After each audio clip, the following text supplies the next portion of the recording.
Eagles are the better team. I can't say it any other way. I don't really think everybody knows what they're about to witness. I know talent when I see one. I should be an NFL scout. Jonathan, I don't like that pick. I love that pick. What's up, everybody? Welcome back to the Dorm Debate Podcast, and welcome to our Week 8 preview episode. Is that correct? Yes. I believe so. Yeah. Exciting. Oh my goodness. So if you can't tell, if you're watching on YouTube or if you're listening, you can kind of tell I'm using a different mic. I'm not in my room right now. I am in Alabama. Roll dang Tide. I am in somewhere called Huntsville, Alabama. If you're listening in Huntsville, that's real coincidental. But yeah, just doing a little shoot here, and you can see my janky mic. I don't even have, my jersey or anything. I'm in a hotel, just crazy. And I honestly have not watched a lick of football, so I'm not going to be that, involved in these debates. But I want to get to the segments so that you guys can just get right into this. The topic there, the segment is most concerning loss, because I started shooting at like 8 a.m. on set. I wasn't physically shooting, but I was on set.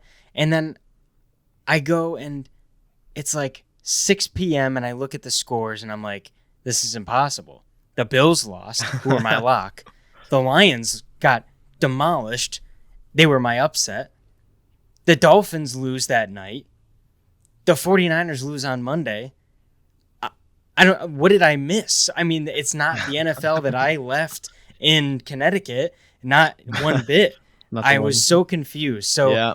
I need to hear from you guys what your most concerning loss was. Off the top for me, when I first looked at all this, the most concerning one was last night. It was 49ers at Vikings. The Vikings, we all know, are terrible. They don't even have Justin Jefferson. And somehow, some way, the 49ers lost. Brock Purdy threw 2 interceptions. I can't say that I told you so, but I told you so. This was going to happen. Jonathan even warned us. He said it's coming. He's like, Brock Purdy, the wall is coming. He's going to hit it. And he was right. I mean, now 2 back-to-back losses. No more undefeated talk. No more nothing. He had Christian McCaffrey. There's no excuses now. The real Purdy is coming out. And honestly, I got to watch film because I'm really just talking off the dome. But I feel like Jonathan will back me up on this, right? Because you watched the game. You can see Brock Purdy's just not good. Is that your most concerning loss too, Jonathan? Yeah, I agree. Brock Purdy is not good. Come on. He's a system quarterback.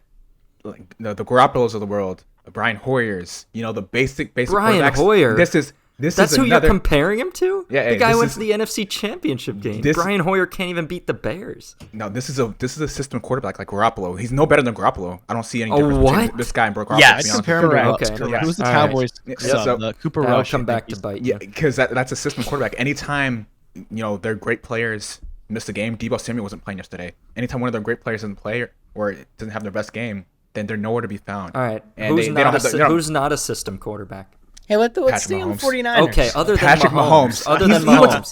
Other than Mahomes. Okay, well, we have to see. Everybody plays in the system they're put in. The thing is, he still didn't have Trent Williams. He still didn't have Debo. Did you realize that McCaffrey wasn't at full strength? He was playing. Hey, I don't want to hear that. He was playing. He's not going to sit out. Points. He's a competitor. He's not going to sit out.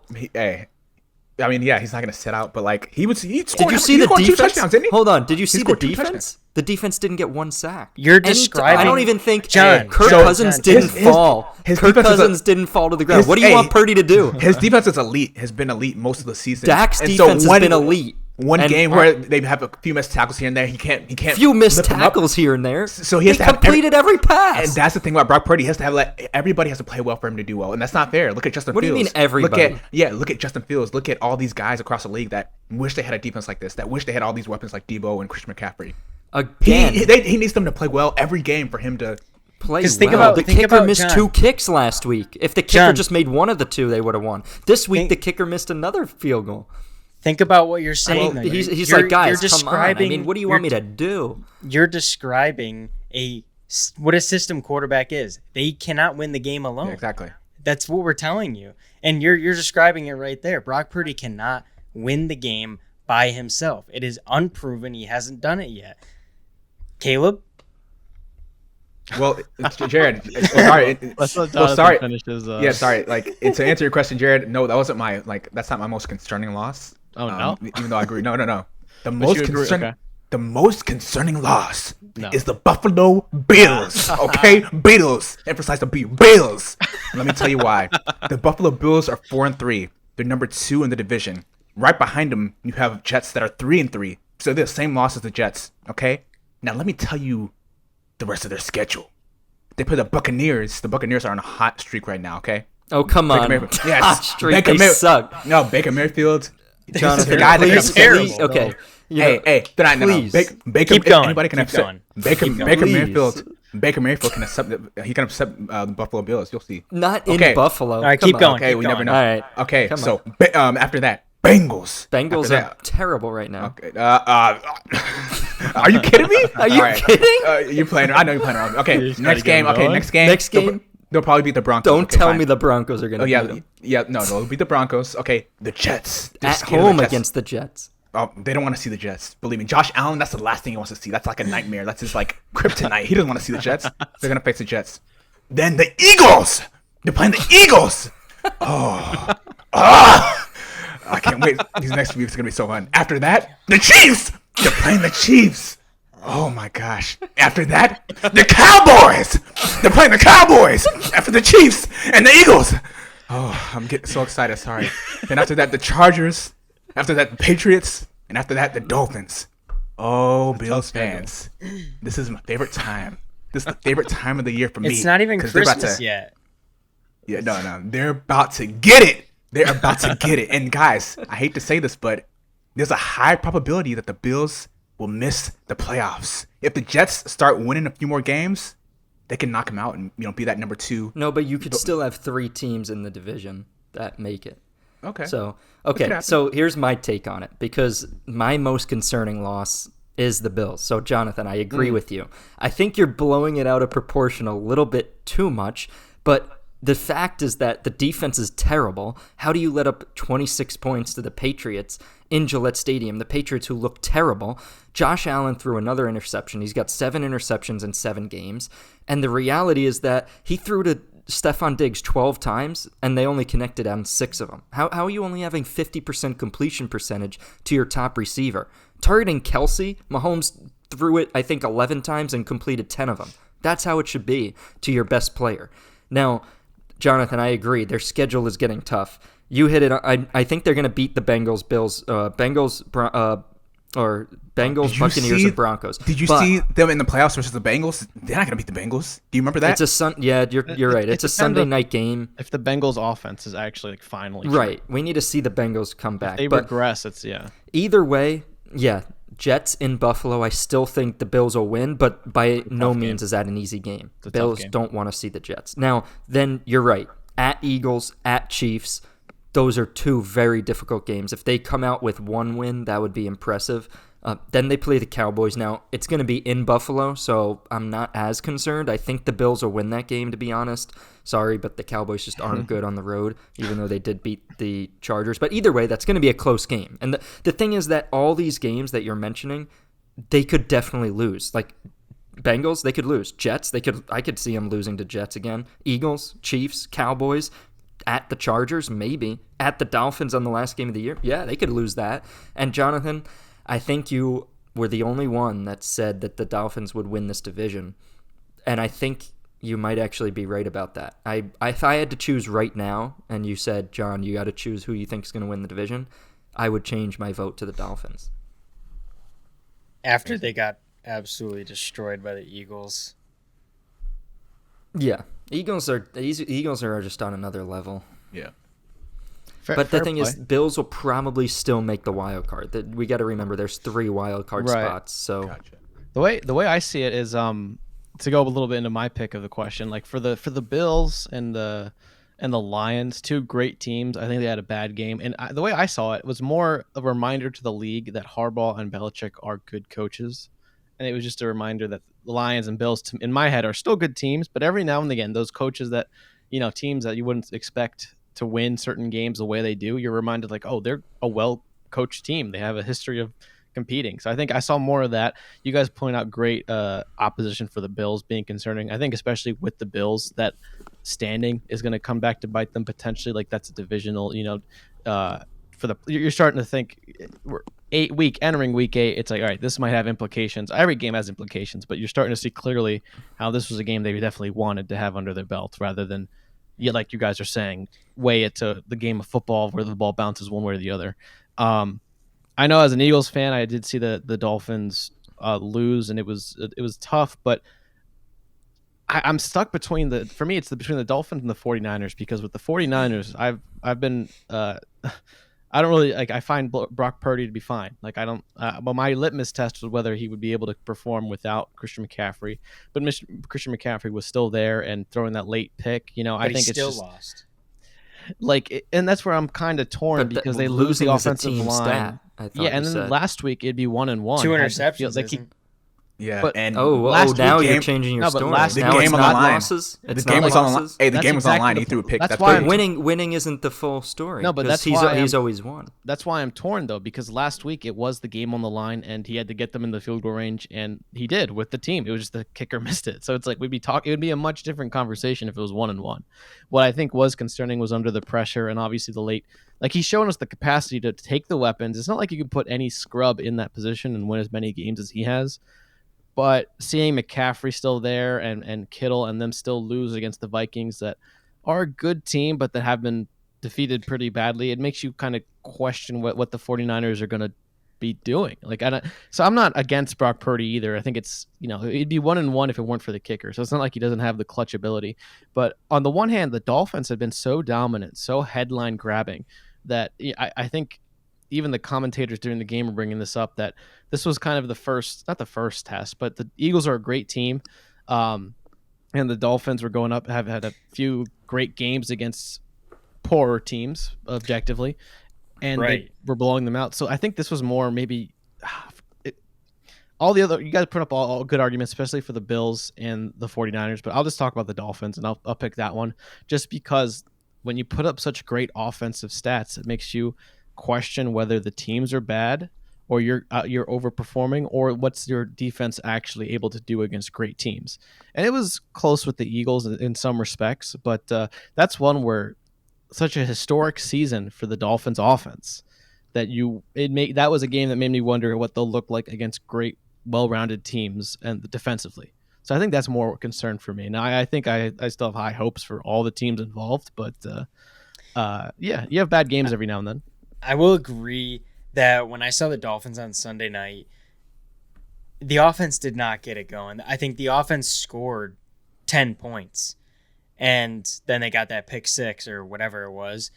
And it seems like to me, if anybody watches college football, a little bit of USC football, where you look at Caleb Williams, great quarterback, amazing quarterback, but the Pac-12 is known to have bad defenses, high-scoring games. And that's what he was doing. The whole season, he was just doing high-scoring games. Then he plays Notre Dame. And they play Notre Dame, and they get pummeled defensively. Cannot do anything. Williams, I think, had 3 interceptions. Then they go Utah. This week, they lose again. And I have that same feeling with the Dolphins. They've had 2 tests. They've failed them both. First with the Bills, they get pummeled. Then they go and the Eagles get pummeled. Granted, they are both away games, but the way that we're talking about the Dolphins is a top-tier team, and top-tier teams can beat teams on the road. I mean, they're not going to have all home games. There's going to be one home game where they'll have to play Kansas City, or they may have to play somebody at home. It's going to happen. So when you think about the Dolphins and I see them lose like that to the Eagles, it's like, okay, I know where you stand. I know where you are. Like, if there's an away game, I don't know if I trust you, to be honest. So that's kind of the same feeling for me. That was like my second most concerning. Right.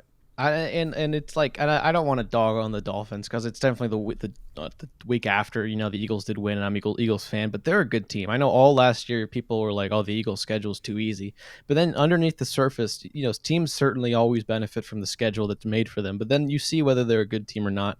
And I think Eagles beating the Dolphins shows that they are largely a legit team, but I don't think that's the takeaway that them beating the Dolphins is the Dolphins are bad either. I think it's just, some games are off, and I think for me it was just more defensive questions and that raises for the Dolphins. But then another part, let's go into the 49ers. Isn't it kind of concerning for you guys that, I mean, the Vikings don't have Justin Jefferson, but the fact that their run game is so terrible and they still managed to win against the 49ers.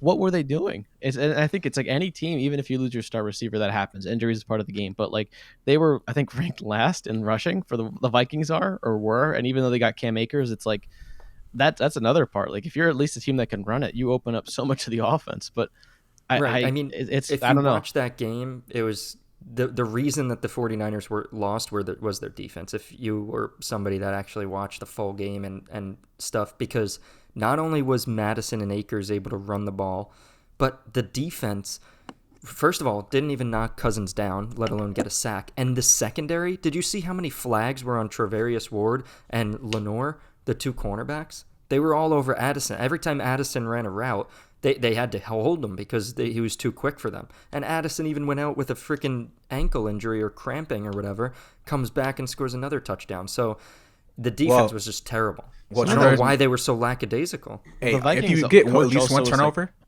I'm saying if you get at least one turnover, you gotta take advantage of that. Okay, Tredaris Ward. He did, but the kicker missed the field goal. What do you want him to do? Score a touchdown. That's why I can't. Holy shit. The guy lost the game, and you're crucifying him. But you're saying wins and losses don't matter for quarterbacks. So he still played a decent game. Yeah, he threw an interception, and it wasn't a good interception. But like Herbert did as well, and it's not a case on either of them, in my opinion. Not to bring up last week's debate, but I'm still not against Purdy. It's just the more these guys play, you have games like that, and that happens. What I think is concerning when I bring it up is more the 49ers as a whole, dealing with these injuries on either side of the ball, the penalties. I don't know. I just picture a team like the Vikings the 49ers in my head were so well-rounded that if they don't even have a great running game, that it shouldn't have been the way it was. Now, I don't think the defense, part of me was watching, it's maybe the defense was just counting on Kirk Cousins having a regular Monday night, but we have to account that Kirk Cousins was feeling it. He was doing really well. So that's a part of it too. If the other guy's just on fire, that's a big factor as well. I don't think it felt like the defense wasn't prepared for Kirk Cousins to come up clutch and to put up a great game without Justin Jefferson, but he certainly did. So that's another part of it too. That the Vikings are you don't always know with Kirk, but he's got it in him to do it. So I think that's what's interesting if I'm a Vikings fan. Yeah, I just am happy because I have Justin Jefferson, and I hope that the Vikings are at least a potentially contenders late in the season so that I can play Justin Jefferson. So that's really all I care about. So in the grand scheme of things, love the Vikings. Your fantasy team is more important. Yeah, I mean, I hate Brock Purdy. I have Justin Jefferson. And it worked out well in the end. Oh boy. But let's go to lock and upset. Because I want to get this over with. This lock and upset's stupid to me. I hate it. Whoever decided to bring this back is stupid. Checking the standings really quick. Caleb and John, you guys went 2-0, so you went 10-4. Yep. Yeah, shut up. And then Jonathan went 8-6. He went 1-1 last week, and then I went 0-2, going 5-9 on the year, which is ridiculous because I picked the Bills and Lions. Lions 5-1, and the Bills were 4-2. So I said that if my upset didn't hit, that I'd be shocked. But not only was I shocked that my upset didn't hit, but my lock didn't hit either, and my heart sank. So now I'm just throwing caution to the wind, and I'm going with the safest picks I could possibly conjure up. What are these in Jared's world? I'm curious. If my lock doesn't hit, God strike me with lightning. don't have two losses in one day. Go invite fate like that. But if I have what's your two pick, losses, make it 3. My life. I have my what's first this one? my first. We're going with the lock, and I am going with Patty Mahomes and the Chiefs over the Broncos. Fair. If that doesn't happen, like I said, that's fair to. I wouldn't go that far, but that's fair. If you had any other one as the most lockiest lock, I would be concerned. But I get that's fair. Yeah, that's the best pick. For me, I'm taking Lamar Jackson and the Ravens against the Cardinals. Oh, that's good. That's also a good one. That would have been my second. John, do you want to go first? No, I want to be last. Okay. He likes a challenge. Yeah, it's just too easy. I'm going to go with the Lions over the Raiders. That's what I was going to choose. But we didn't leave him the best one. You did it. The Bills are going to beat the Buccaneers at home Thursday night. I mean, really? Wait, hold on. Let me think about it because the last time I chose the Bills as my lock, they lost. There's a higher odds one, but I don't know if I would pick it. But... Oh, the Dolphins? Yeah, but I don't. That's a little too risky. I still think. Yeah, I still think the Bills. Actually. Yeah, I'm still gonna go with the Bills. I think they're gonna win. They're not gonna lose to the Buccaneers. The Buccaneers are absolutely terrible. I don't know about absolutely. But they are really bad. Baker has these seasons where he's like an amazing quarterback, and then some days where it's like, I'm not super confident in that pick, but I still do think it'll happen. I've never heard that from your mouth.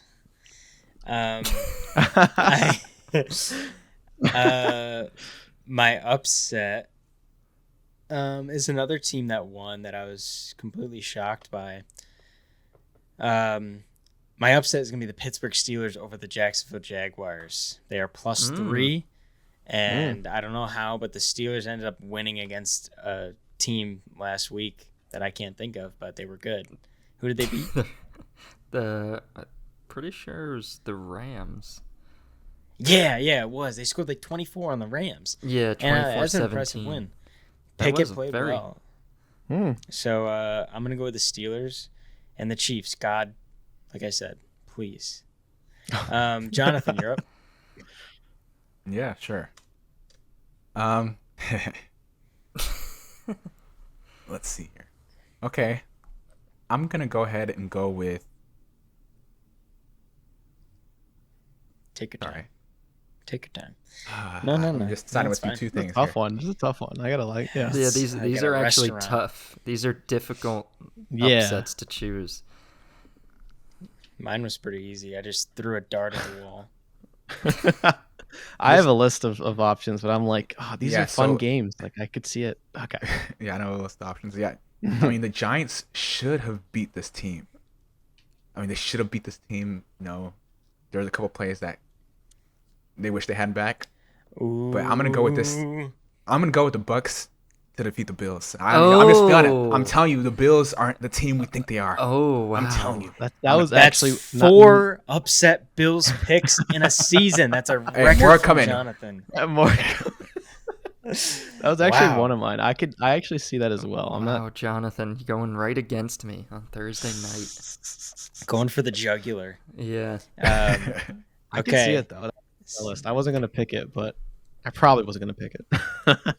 I wasn't gonna, but I probably was in contention to potentially pick it. It was on the list. It was on the list to potentially be a potential consideration.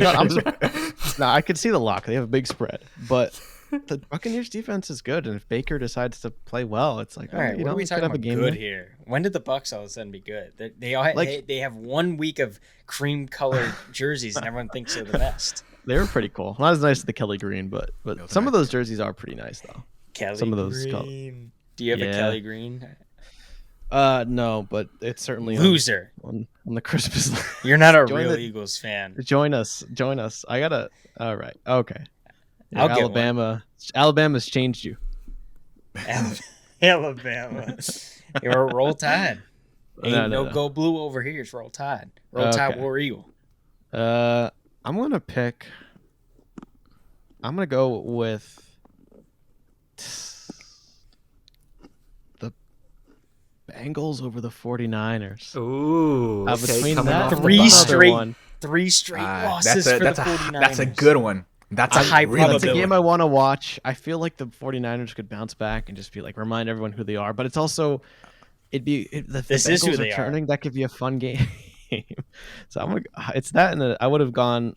I'm locking in the Bengals. My other choice would have been the Bears actually, but Bengals are I can't locked. believe you guys left me. I actually have the But easiest one. I'm not curious even what it kidding. actually is. 'Cause I don't know can't if it's believe on my list. I'm All concerned. three of you missed the easiest upset better for not last week and this week. Don't No say way. it's. Do you against- guys maybe you don't even know this game is happening. Did you miss it? Please remind us. unless it's I'm going to against- remind you because this team had a bye last week.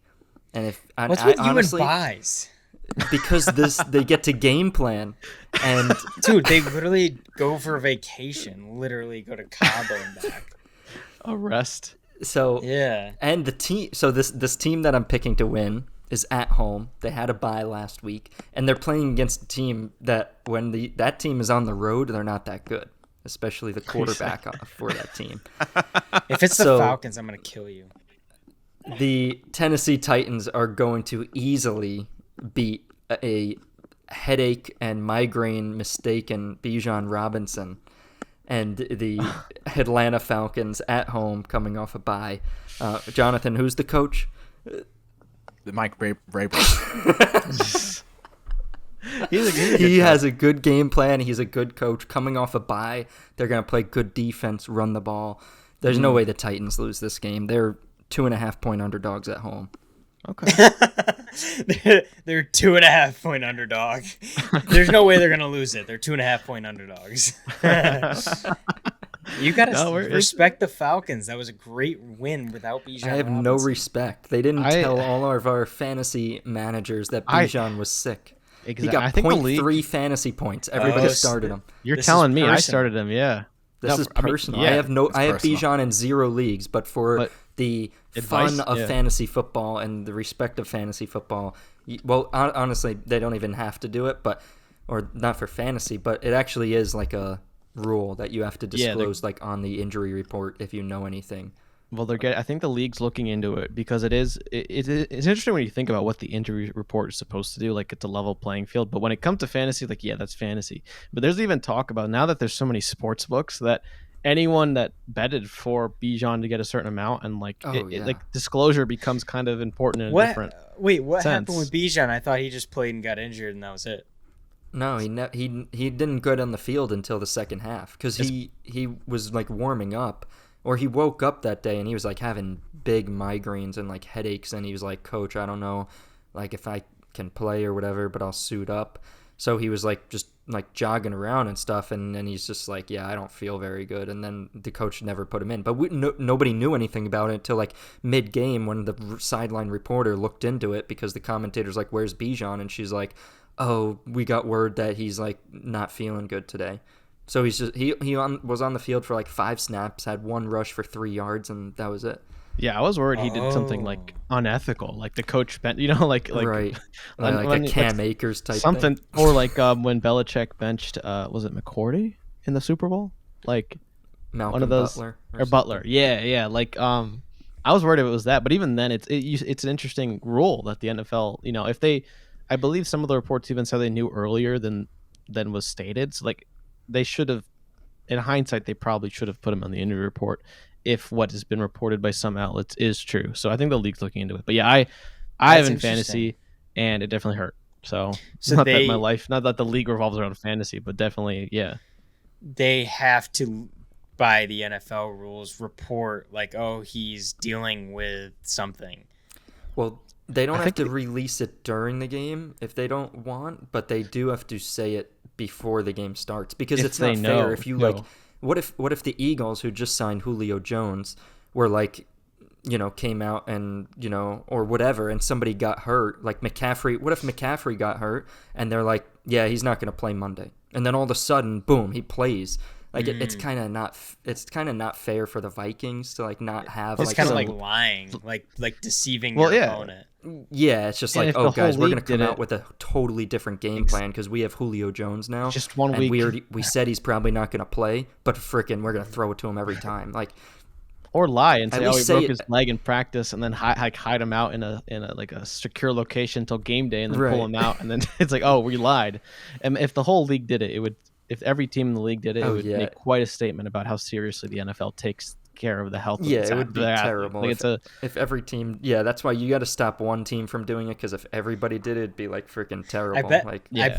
I bet people watching that game are probably just like, here we go, Kyle Pitts 2.0. They're just not using them, and like they're just like, oh, they're not using them, like typical Falcons. People were going off on Twitter. I mean, certainly fantasy, I was frustrated, but like again, if my only like example of him, because he had like one snap, like he was in the game, I was like, all right, this is vindictive. Like he's being punished. Like what did he do? So I'm like, all right, he's sick. All right, I don't think the Falcons intentionally meant to not. I mean, who knows though? But it's just one of those things where, I mean, even outside of fantasy, you're as a fan, you're like, why isn't the guy just bought the jersey? Like, is he going to be kicked off the team because he did something and now the coach is against him or something? It's a whole drama. So the transparency is important. But yeah. Well, hopefully because he didn't do that well, his mustard price goes down so I can buy it. It's a little too pricey for me. I wanted to try it out.